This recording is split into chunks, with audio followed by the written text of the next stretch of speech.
கேட்கும் அனைவருக்கும் ஜான்சி ராணியின் வீர வணக்கங்கள். உத்தரப்பிரதேச மாநிலம் வாரணாசியில் 1828 நவம்பர் 19ஆம் நாள் ஜான்சி நாட்டின் குட்டி இளவரசி மணிகர்ணிகாவாக பிறந்தேன். 4 வயதிலே என் தாயை இழந்தேன். தந்தையின் அன்போடு கல்வி, வாழ்வீச்சு, குதிரையேற்றம், துப்பாக்கிச்சூடு போன்ற வீரப்பாலை அறிந்து வளர்ந்தேன்.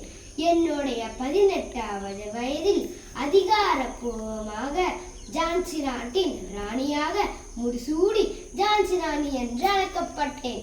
மாதம் ரூபாய் 60,000 ஊதியம் தருகிறோம். ஆட்சியை விட்டு தருபடி விலை பேசின பிரிட்டிஷார். அவ்வளவு எளிதில் விட்டு விடுவேனா? விளைவுகளை உணர்ந்து மறுத்ததால் உருவானது பகை.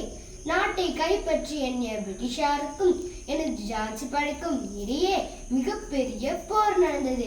இதுவே சுதந்திர போராட்டத்தின் முதல் போர் என்று வரலாற்றில் பதிந்தது.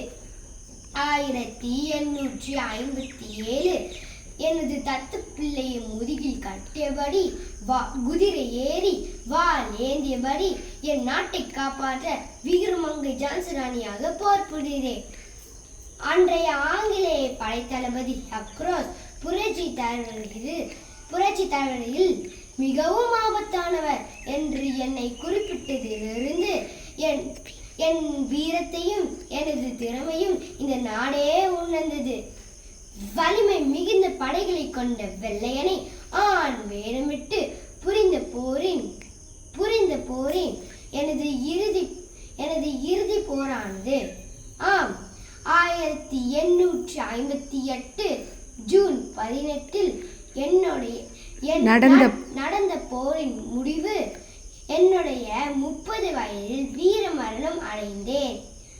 ஏறக்குறைய 200 ஆண்டுகள் ஆகியும் என்னை மறக்காமல் இருப்பதன் காரணம் என்ன?